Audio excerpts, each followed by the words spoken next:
anything that's not overtly anti-Trump is automatically, who's funding you? Why are you not taking a harder stance against Trump? The Green New Deal movement came after me and was like, you were started by... So you were not funded by Trump? Okay, like, this is gonna sound super cliche. I care deeply about the environment. It's like what drives... Do you? Is the fish giving it off? This is I think this is all facade too. Everyone expects things to have some ulterior motive. Also be way richer. I'd be way richer. People are like, Benji, you're a grifter. I'm like, no, guys, if I wanted to grift, I'd be doing so much money I'd be doing the exact opposite of what I'm doing right now. I could be super partisan. I helped start Turning Point USA with Charlie Kirk. I could be doing a lot of different things, okay? You either go full woke or you go no woke. That has a visceral reaction from the right. Weren't your parents vegan conservatives? They were vegan conservatives. How does that work? They just don't like meat, and I sure as hell do. What does being conservative mean to you? Conservative means... Why do you think automatically associating with something which is nonpartisan defaults you as a Trump guy? Because literally it's because Trump's the president. And I think if Kamala was the president, the right would be responding the same way, being like, oh, it's a nonpartisan movement for the environment. This is just another liberal group for Kamala Harris. And they're just going to try to ram her stuff down our throats. That's exactly what they're saying about us now with Trump, is like, we're just a Trump organization trying to ram Trump stuff down our throats. Everyone expects things to have some ulterior motive. Like, who's funding you? Why are you not taking a harder stance against Trump? Why are you so, like, complicit in evil by not running in a full-on attack campaign against Donald Trump right now? And it's like, because we're trying to make the environment a nonpartisan issue and find overlap that people have across the spectrum. And there's a whole host of policies that we could get done regardless of if Trump hates or loves the environment. We can get those things done. And people just assume nonpartisan has some ulterior motive, which again, throughout history, that wouldn't have ever been a problem. Like, no one would have ever assumed malintent if you started Nature's Nonpartisan 20 years ago. But I almost think that that's why it's so important, because we've gotten so into our boxes in this country that we can't even conceive the fact that maybe there is a chance to work across the aisle on something.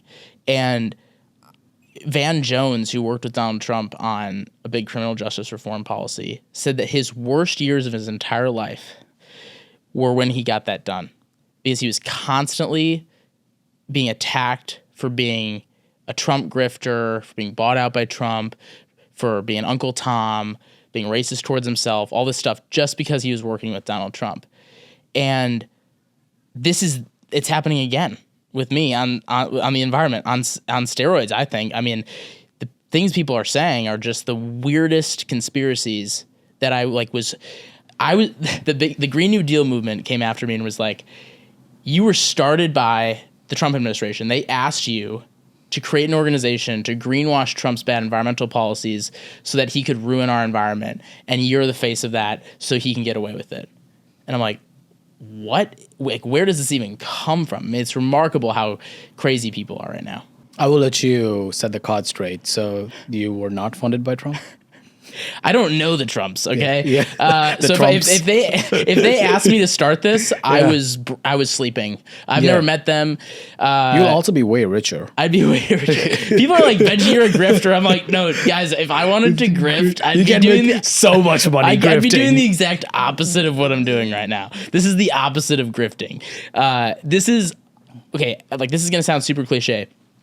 I care deeply about the environment. It's like what drives... Do you? Is the fish giving it off? I think this is all facade too. I mean, at this point, I don't even know who I am. No, I know that my entire life, the environment has inspired everything that I do. Yeah. Absolutely everything that I do comes from that.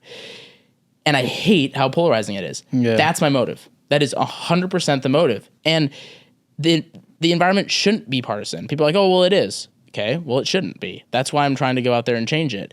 And throughout my entire life, whenever I've ever gone hiking or walking in a park or skiing or whatever, I've just always marveled at the fact that A, these places are freaking awesome and they give us the life that we have, and B, how the hell did they get caught up in culture wars to the point where no one can solve any of the problems with our environment because they're so busy bickering about it. Like, the environment evokes the same response. We're seeing this right now with the launch of Nature's Nonpartisan, as abortion, as immigration, as guns, as the most polarizing issues in America.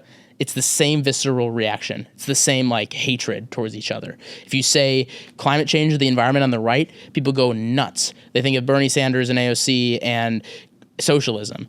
And if you say, I'm a conservative working on it to somebody on the left, they're like, you're a greenwasher. You're just trying to get Trump to do whatever he wants to do. And that has to end. What's a greenwasher? Greenwashing. Yeah. It's like somebody who pretends that they care about the environment, Gotcha. but is saying things like, it's like if Costco said, we're going to go 100% renewable at 2030, Gotcha. just so they can get more customers, Gotcha. and they're not actually doing It's anything. the DEI for trees. Exactly, the DEI for trees. That's what greenwashing is. Yeah, okay. And that's what they're claiming I'm doing. Gotcha. That's what the left's claiming I'm doing. But again, like, I live out west. Yeah. I could live in DC, make way more money. I could grift, make way more money. I could be super partisan. I helped start Turning Point USA with Charlie Kirk. I could be doing a lot of different things, okay, to make money and to be grifting. I care a lot about the environment. I hate how partisan it is. That is exactly the motive. And I might fail at trying to fix this problem, but there is nothing I want more morally deep down than to fix the polarization on the environment. Speaking of polarization, do you think that's a byproduct of just the personality and the reaction people get because of Trump, or do you think that's just the state of the union of the country right now? Trump is very smart because he sees the polarization in this country and he knows how to reach people with the polarization. Like, he's not the reason we're so polarized. He's just seeing an opportunity and seizing it. And Bernie Sanders, others do the same thing. They seize the opportunity of the polarization, and some people like it. And sometimes, that offensive strategy to take on the other side for other issues, not the environment, is important. But this polarization, I think, started in the early 2010s when social media really became on the rise. People started to oversimplify the messages, and then the more it got oversimplified, the more you wanted to get a fight or flight response from somebody when they were looking at a headline or a tweet or a post. And the more alarmist it was, the more it got clicks. And then you started having these politicians compete with each other on their own sides of, no, I'm more conservative than the other person. No, I'm more liberal than the other person. We didn't have those arguments before. Like, George Bush was not in a primary. John McCain, Barack Obama, none of these people were in primaries saying, the other person's a rhino. They're the worst person ever because they're not as conservative as I am. It was actually like substantive. Their debates were substantive, and now it's like just name calling. Yeah. Trump just is part of it, and he definitely did not start it. So he's not. You know what they say? Like, he's a symptom and not the cause. He's absolutely the symptom.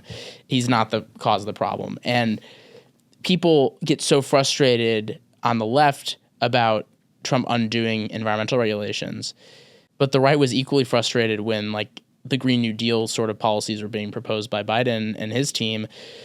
And I'm not saying either one is right or wrong. What I'm saying is that both of those are symptoms, right? Biden had to cater to the far left when he was president. I mean, I remember Joe Manchin had protesters on his yacht. Yeah.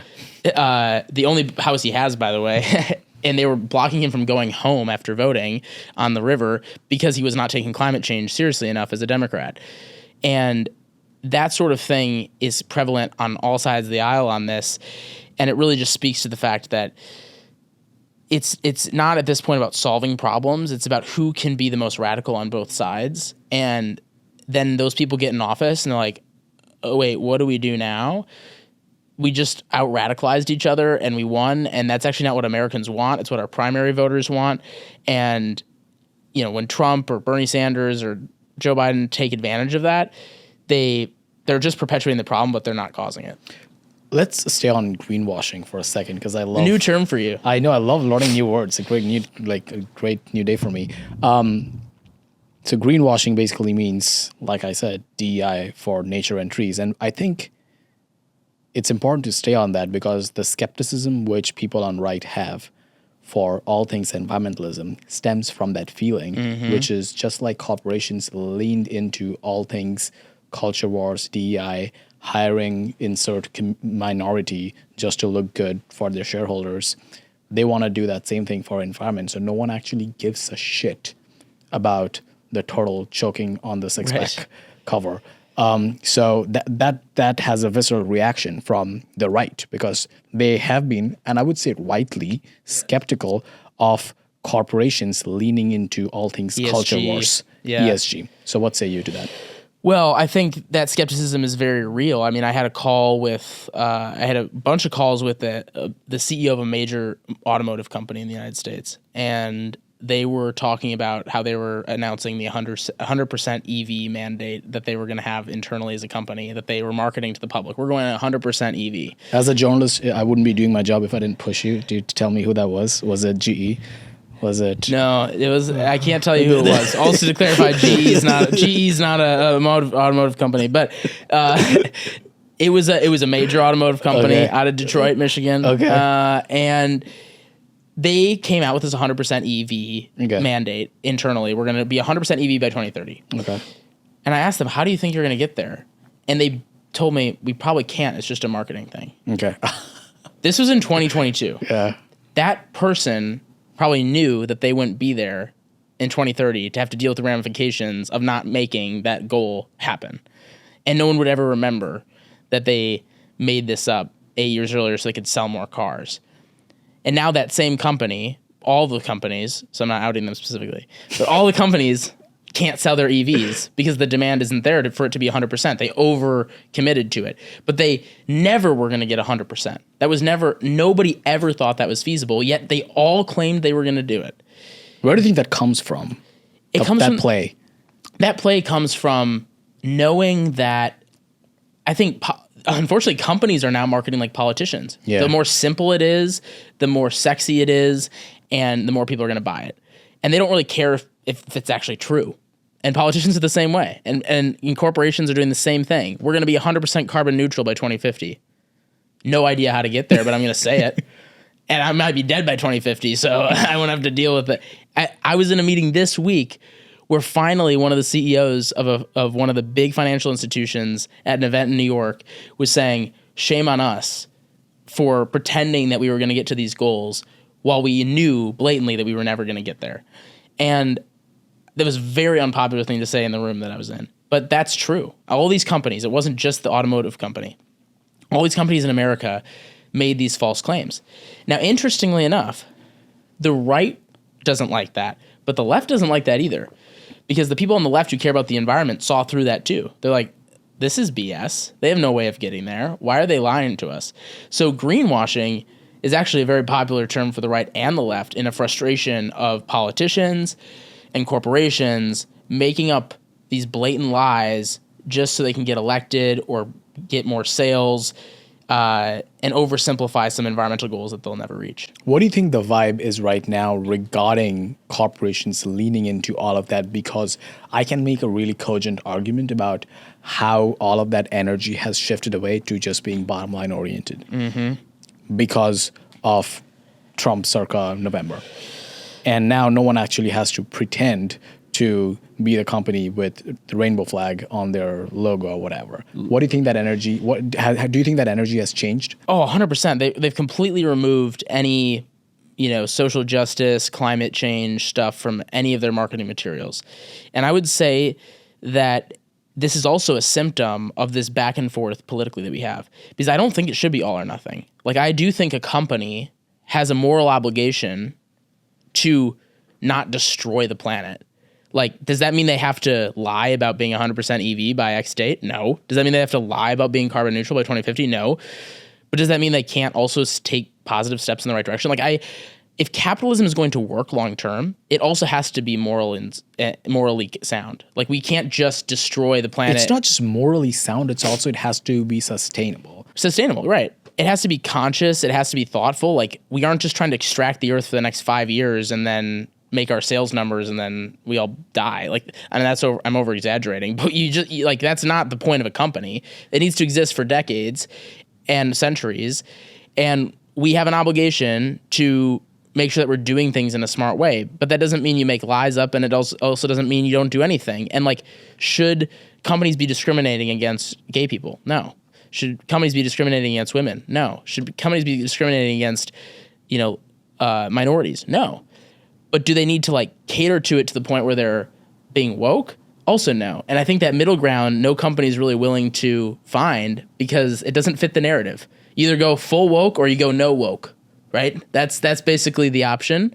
What if it's like we want to be a successful company and we also want to do good for the world? What I think that? one of the major points of tension regarding the right and left, as in how they treat all things environmentalism, is that the right is obsessed with growth, whereas the left is obsessed with sustainability. And when I say the right is obsessed with growth, which is the energy behind all things A16Z A16Z's effective accelerationism is like, we need to build at any cost. America used to build and we no longer build anymore, which is true because outsourcing, whatever. And whereas the left is obsessed with cool, but we also want to live in the planet. If that means the company's bottom line is 10% less, we don't care. Right. And I think that's the biggest point of contention. And I think that there needs to be growth and sustainability. That's my hot take, is that there has to be both. Because society deserves to grow. With every innovation we create, we are more efficient and more effective at living our lives. But we also take more resources with everything that we do. We're taking resources by talking on this podcast right now. And you look at like Tesla, and if Elon Musk wasn't so controversial, it'd be a better example. But Tesla created an innovation, a growth model for transportation in a way that also helped the planet. So there's a way to do both. And it's not either or. I don't think that we should just be, like, if we built, I know those memes, it's like, this would be a beautiful place for a Walmart, and it's like, it's like a beautiful lake, and it's like, it's a little bit of a joke, but also there's some people who kind of believe that. Yeah, and it's like, we also kind of rely. How about we turn this empty little nice green patch in Naples, Italy into a Walmart? That's sick, guys. Or an Olive Garden or whatever. That's Applebee's, awesome, by the way. Yeah. I'm actually for the Olive Garden part. Yeah, the Olive Garden, I'll take it. Olive Gardens and national parks. Yeah, that's kind of great. Yeah, Yeah, I'll table that one for our policy discussion. Home Depot instead of Yosemite. Oh my gosh, that sounds like a great idea. Yeah. Half Dome could just turn into a Home Depot. You could just put a Home Depot, like, well, I actually saw you could put Half Dome, you put like a huge iPad screen. It'd be the biggest screen in the world. That's gonna be awesome. Yeah. They just build screens and stuff. And you can watch sports games on That's it. awesome. Put the screens on the trees. Oh my gosh. Yeah, that's exactly what the kids need. More screens. No, but it's this belief that maybe there are some places that are worth protecting and that we also can grow at the same time. Yeah. And that's a conversation no one's having. However, like, as of now, what do you think? Because you just brought up Elon.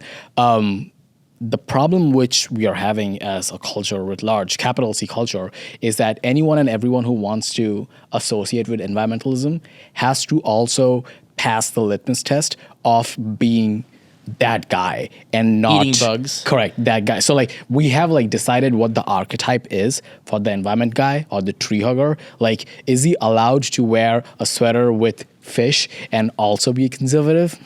What's going on there? Oh, yeah, I vote conservative. I'm wearing a fish sweater. What's it to you? You know, I don't know if this looks like an environmentalist sweater though. I think it more looks like probably a coastal elitist. Weren't your parents vegan conservatives? They were vegan conservatives. They still are vegan conservatives. How does that work? They just don't like meat. Yeah, and I sure as hell do. But you know, our whole family kind of is outside the box. We have like so many things that contradict what you'd think, you know, conservative or liberal would be. And so growing up with that, it helped me realize like, oh, this isn't that black and white.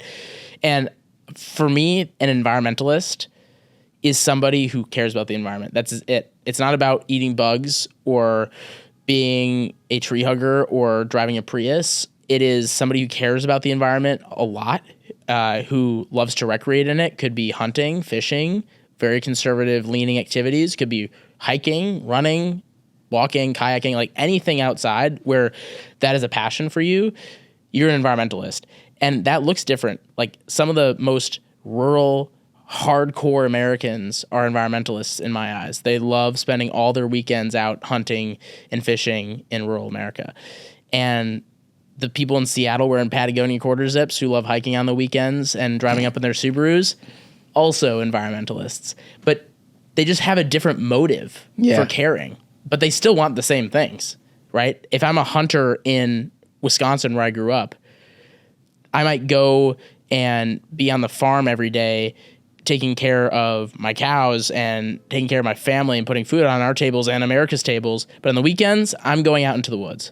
If you're in Seattle, you got your tech job downtown, you're putting food on your table for your family and to buy your new Subaru, and you also go into the woods on the weekend.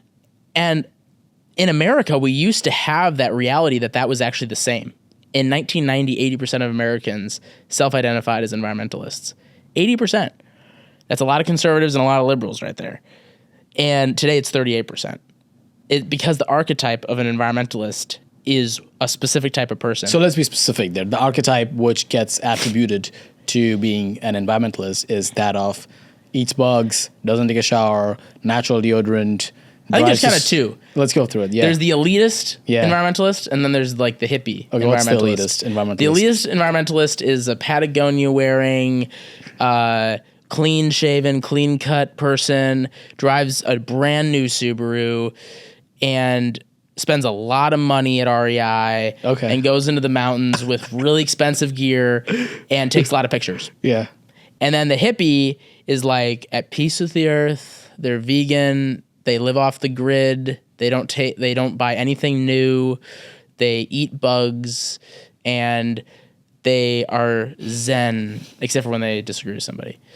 And they are trying to make as limited impact on the earth as possible, and everything they do is thought through with that lens. And those are the people who would make the arguments that you cannot have kids because that is putting the environment in danger. Right. And then the elitist ones would be like, I just feel really guilty about having kids. That's the white guilt. Yeah. Right, it's the white guilt. Yeah. So what do we do from now, like going forward, given the fact that you laid a premise that we as a country have gone from being more than 50% environmentalist identifying to now less than 35% or 38%, you said.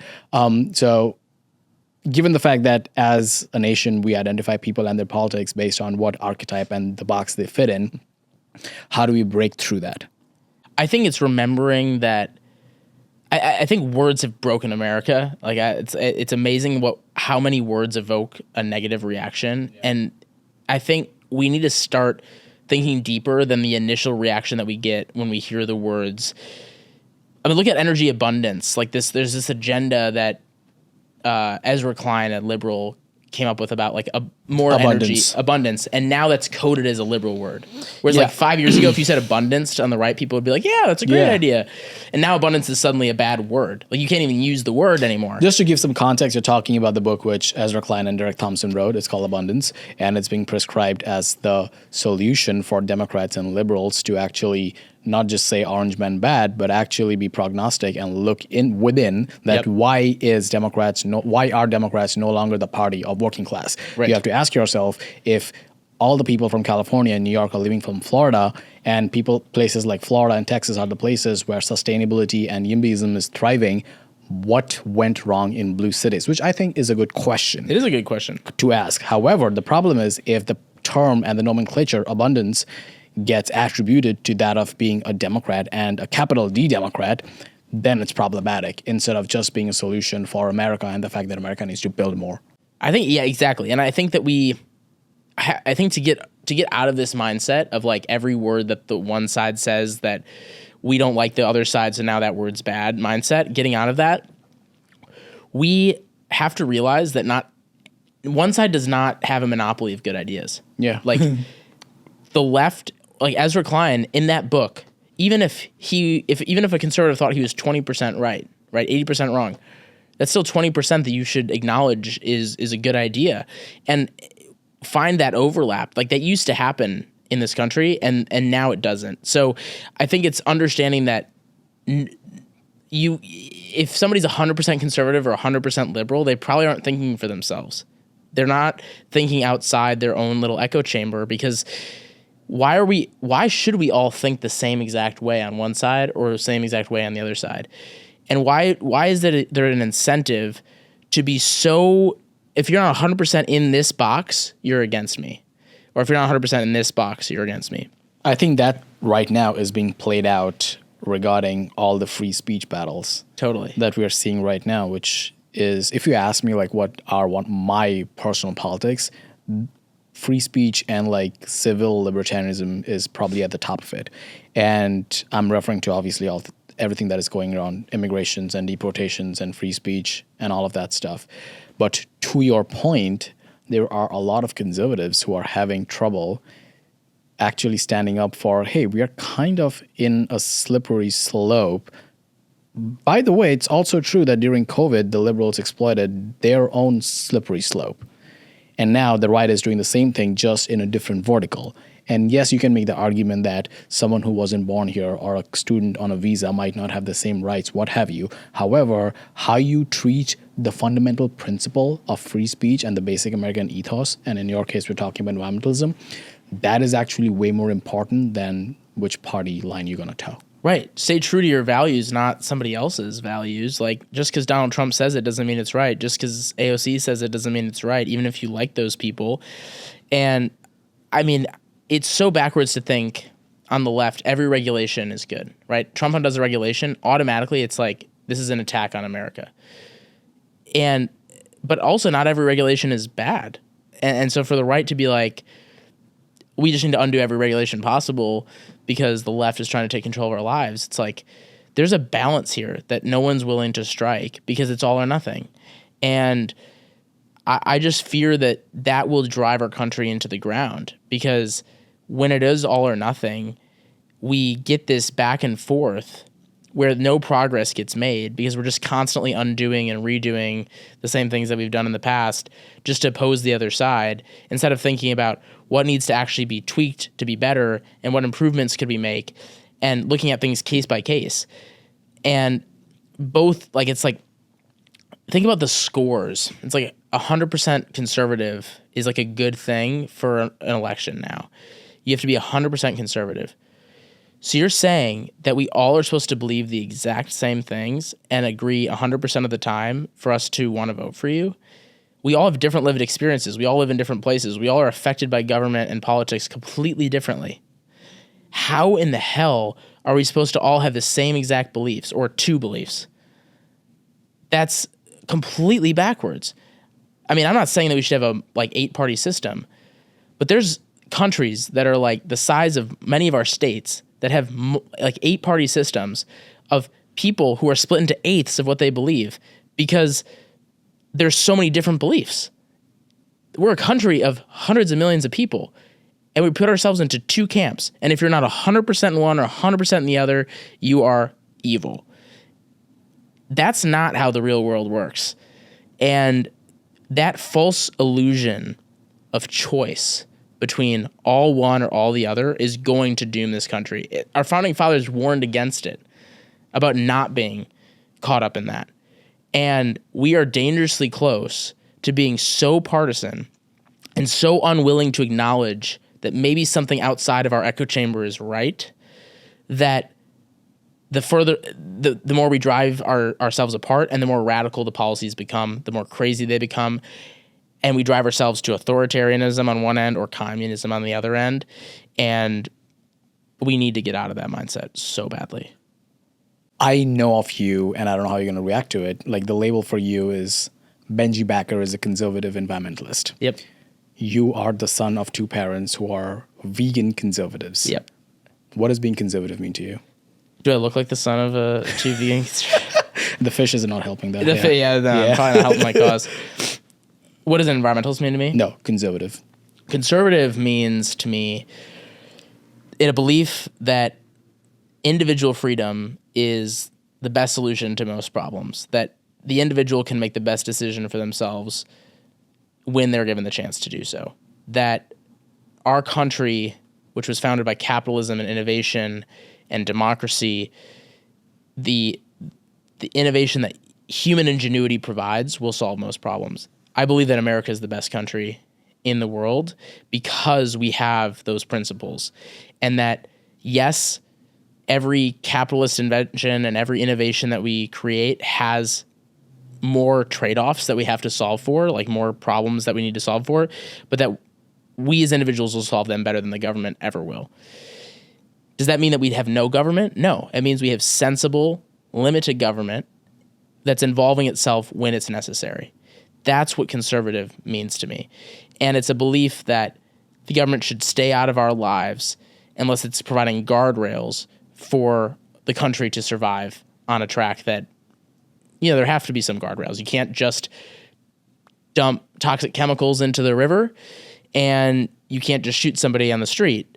But outside of some, pretty wide guardrails, individuals should be able to decide what they want. Given the context of Teddy Roosevelt and national parks and the history of conservatives and being associated with environmentalism, where do you think the branding left conservatives? And to be specific, I mean, how did the progressives took over the steering wheel of being the Green Party? They saw an electoral opportunity in winning on this issue. People won't believe it, but until Al Gore, no one ran on an environmental platform. Both candidates were just expected to solve those problems, both sides. So when Richard Nixon ran, he and his opponent were expected to solve environmental problems. I was at the Richard Nixon Library, and I saw his campaign booklet, which was like 85 pages long. No candidate would ever have a campaign booklet that's 85 pages long. The environment was the last listed issue. And yet he created the EPA and created the Clean Air Act, Clean Water Act, all these things, and it was the last listed issue in his campaign booklet. And I asked them why, and it was exactly what I just said. It was because the environment was not up for debate. It was something that was expected to be taken action on regardless of who won. And when Al Gore realized, whoa, I could lead from the front on this, I could make this my issue, and I could make the other side look bad on this issue, that changed the conversation forever. I don't blame Al Gore necessarily for that, right? Like, I mean, look, if that was an opportunity, he took an opportunity to get in more voters, and it did help him. It obviously didn't help him get over the finish line. But if you look at people who voted for him based on that issue, he definitely won those voters. You know what the funny thing is? Like, even though EPA was in that Nixon agenda per se, when I think of EPA, my brain goes to liberal policy.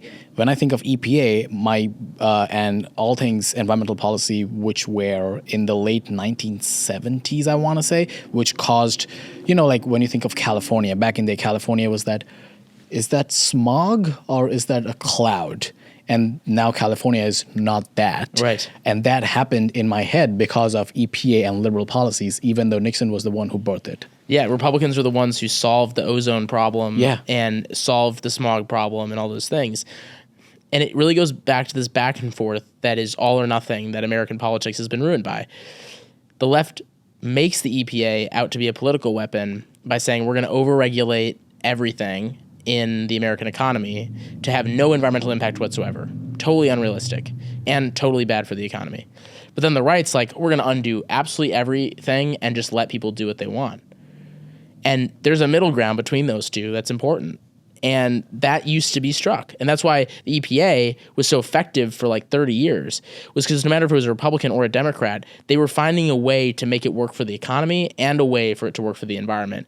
And now it's like all economy or all environment. Yeah. And that's not healthy. I think that's one of the biggest problem from like a discourse point of view, which environmentalism, like why does environmentalism struggle to break through the zeitgeist? It's because America has a huge affordability crisis.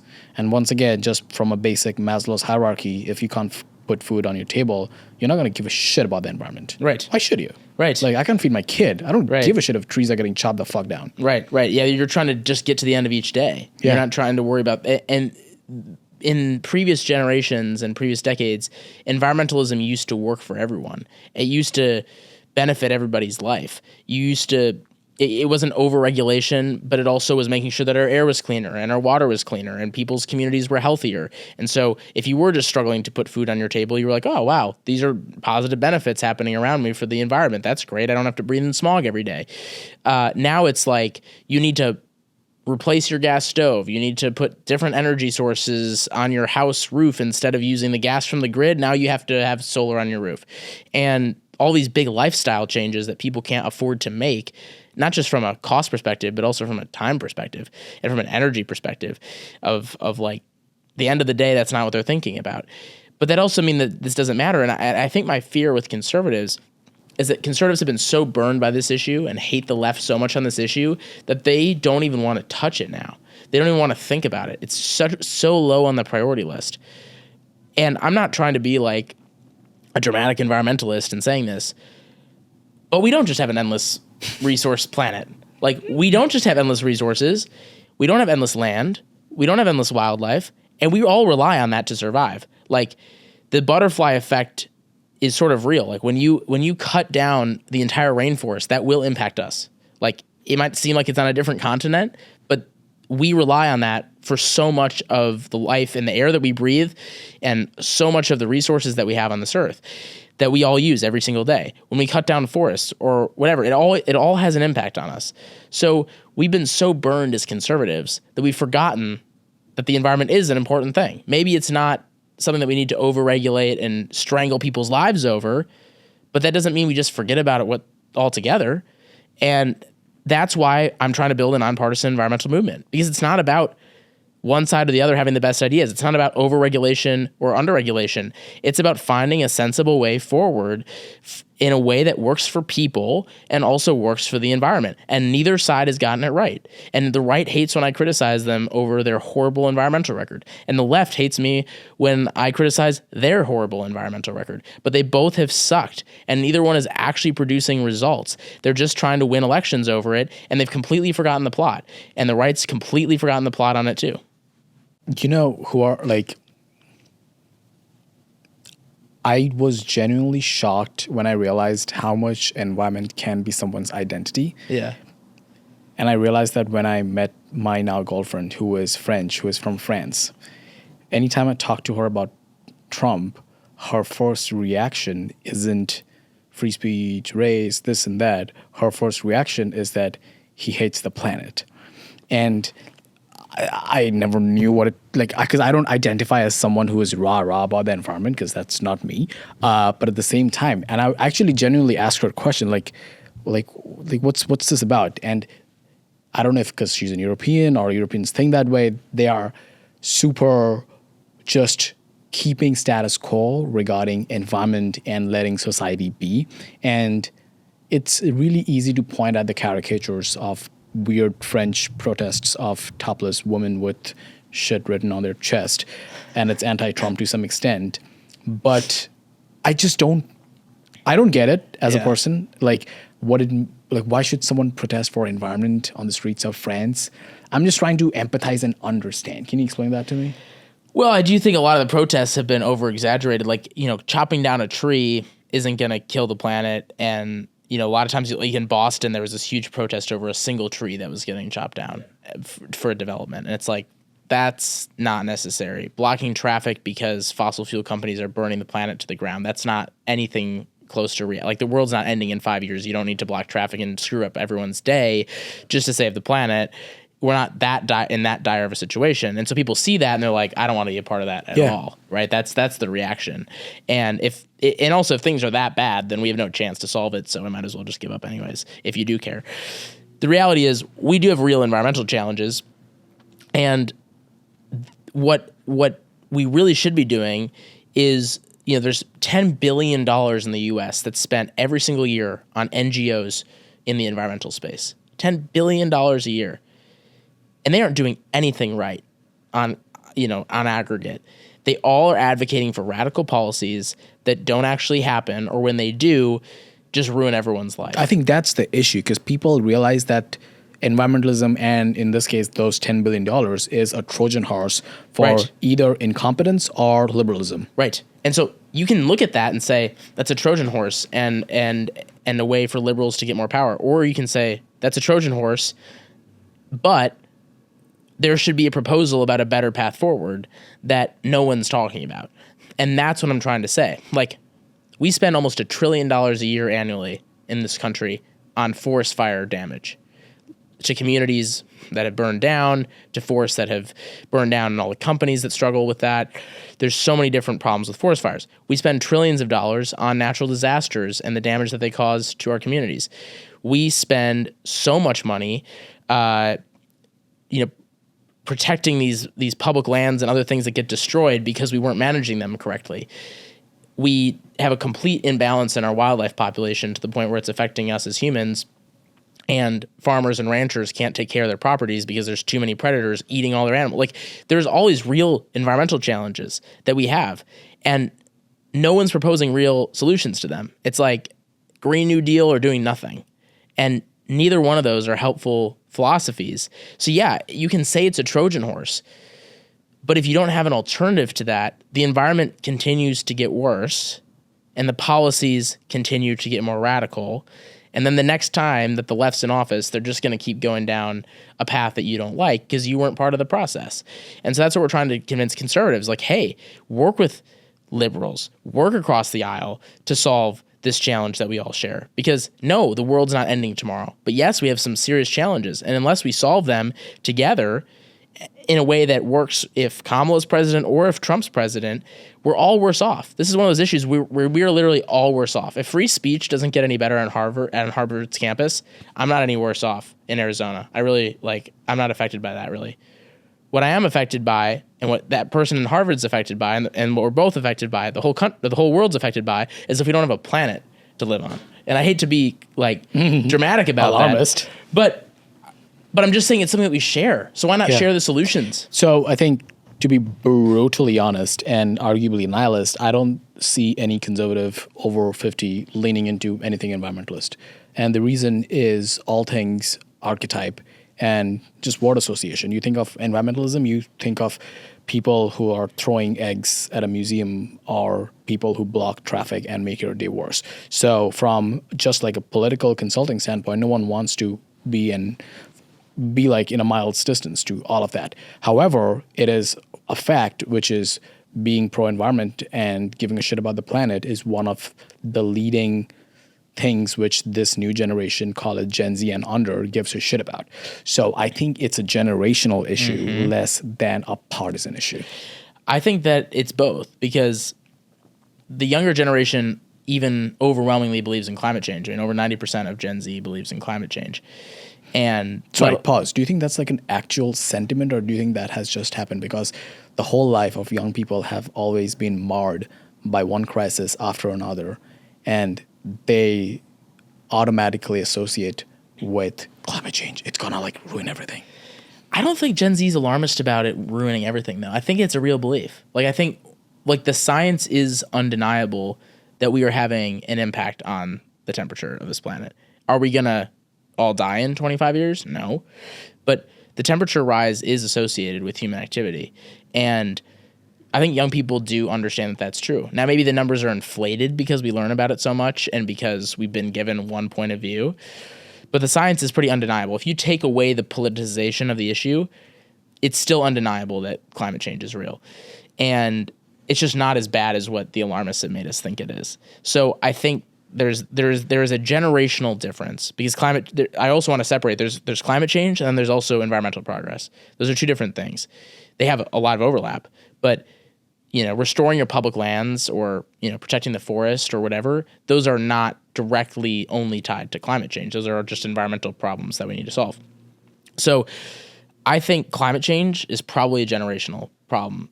And we probably won't be able to solve anything specifically to climate change until Gen Z and millennials are older, at least with that language associated with it.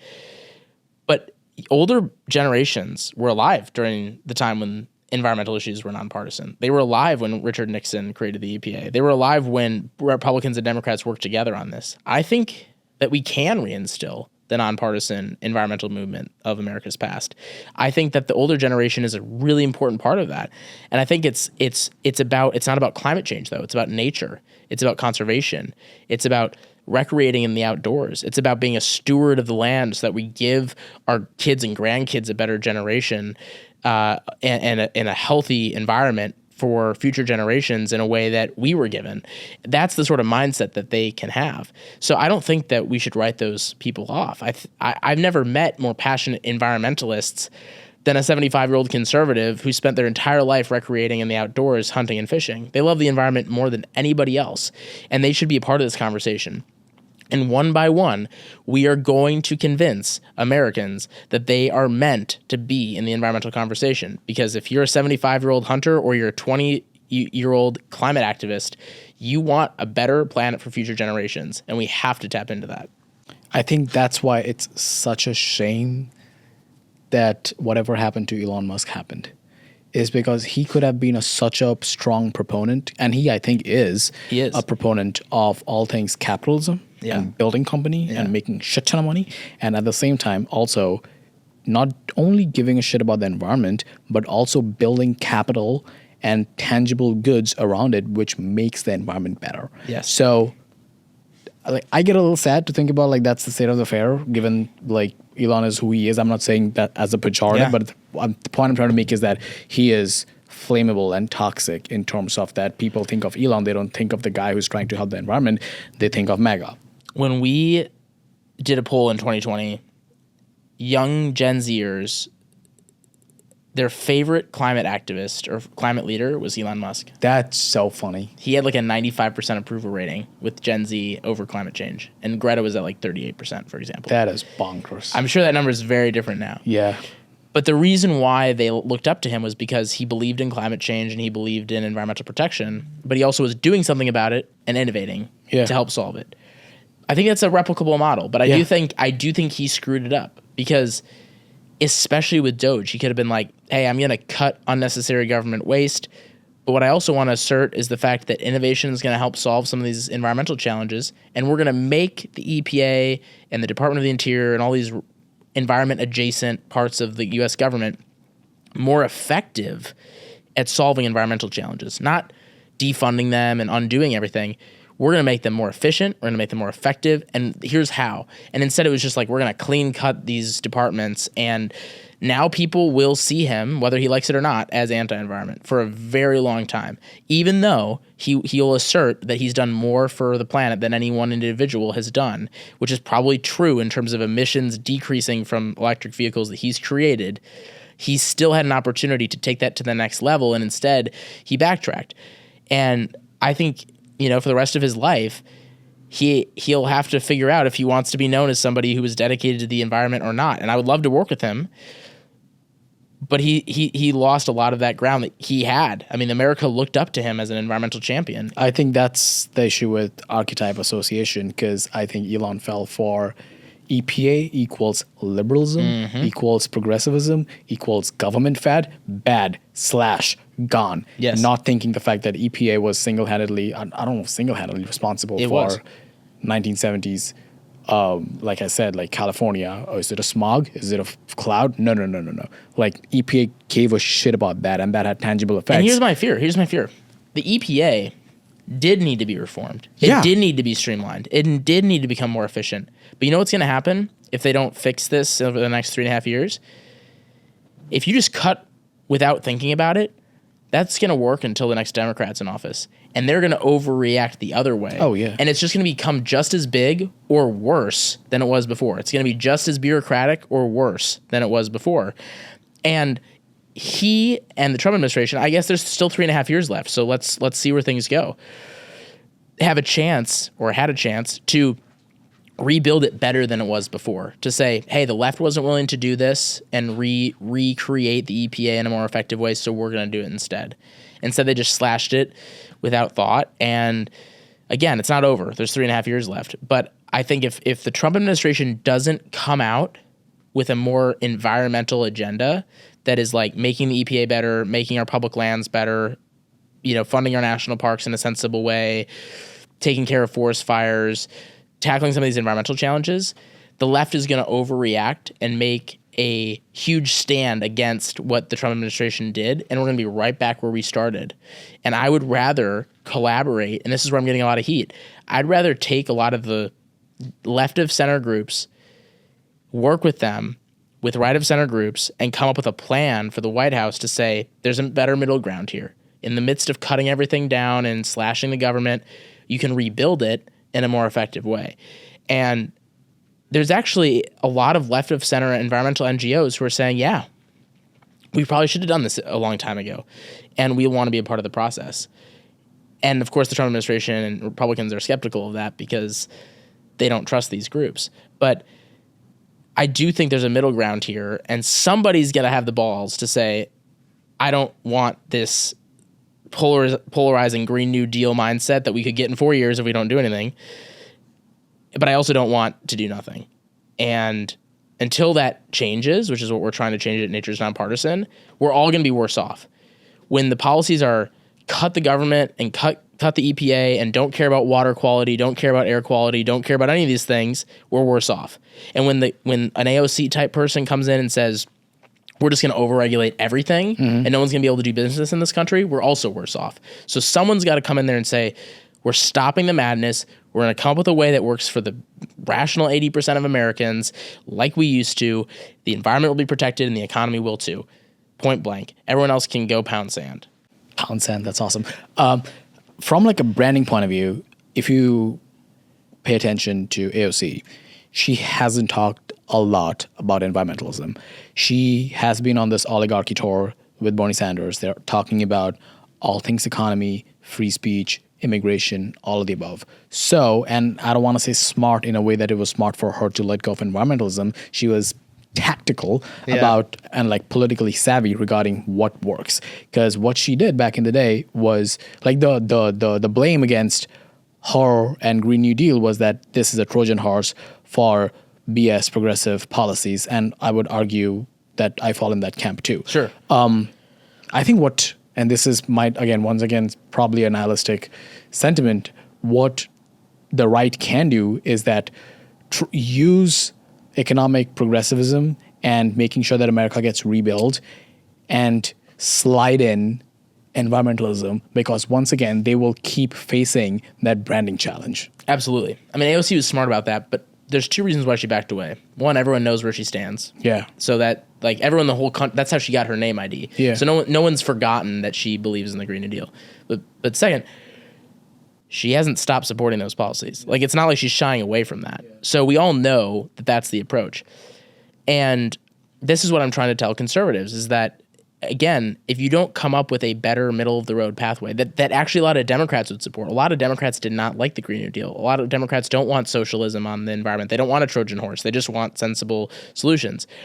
If you don't come up with that, then you will get what you don't want. Because if smog gets worse, if water quality gets worse, if we are emitting more pollutants into the atmosphere, forest fires get worse, if all these things get worse, as they're probably expected to, people are going to start getting desperate for solutions.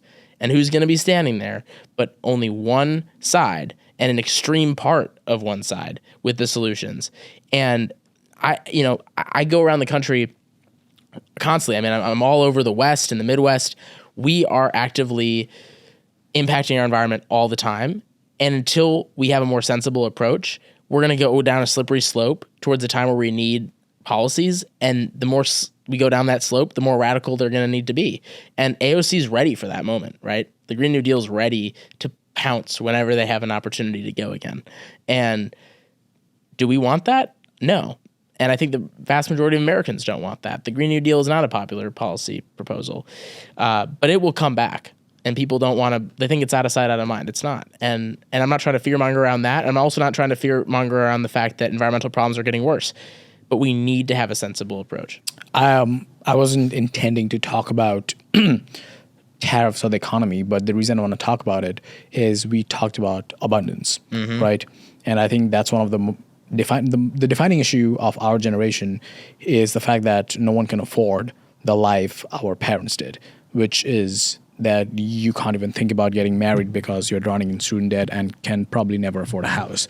With that context in mind, something like abundance should be heralded as a policy for both the right and the left. Yeah. And if you think about what is the antichrist of abundance, is tariffs. And the reason it ties into environmentalism is, once again, if people are poor, they will never give a shit about the environment. Yeah. So what have you thinking about how tariffs play into what you're trying to build in? Yeah, I mean, I would first say that other countries, in the way that Trump's trying to make a point about tariffs, he should also make a point about other countries are destroying their environment at astronomical rates. Like China is absolutely destroying every part of its environment. Africa is destroying every part of its environment because they have no environmental standards whatsoever. And we're just demanding all the products and then we're buying it from over there, and it is out of sight, out of mind. We don't care if slave labor in Africa is making the batteries to our phones or our EVs, or if China's mining all the minerals, because we don't see it every day. So I think in general, the general sentiment of trying to be more reliant on the US is actually a pretty good environmental idea. But if prices are higher on everything that Americans do on a day-to-day basis, then what I fear is that we're just going to screw over Americans in the short term, and then end up going back to those countries later and being like, hey, we ended up deciding that we want to work with you on this, and you're going to just do the same thing. I think that's happening right now. It is sort of happening right now. So I think we have a real wake-up call, and I think this is where innovation comes in, and also I think a little bit less of consumerism comes in, which is like, we do just buy things to buy things all the time. Like, we don't realize, it is kind of this out of sight, out of mind mentality where, like, it took resources to, like, put us in these chairs, to put these chairs. Like, there were animals that died and trees that got cut down, okay? Yeah. And I'm not saying we should feel guilty about that. We should just be conscious of the fact that everything we do has some sort of impact and a cost. And it's not just like as easy as buying a $3 thing on Amazon. There's a lot that went into a $3 thing on Amazon. So I hope that this conversation kind of, however the tariffs works out, makes us think about how we're buying our products, where we're buying them from, what impact that has. It should not make people feel guilty about the fact that they need to eat or they need to buy the product. Like, people should not feel guilty about that. But just having that extra consciousness, I think, will allow for more innovation to happen.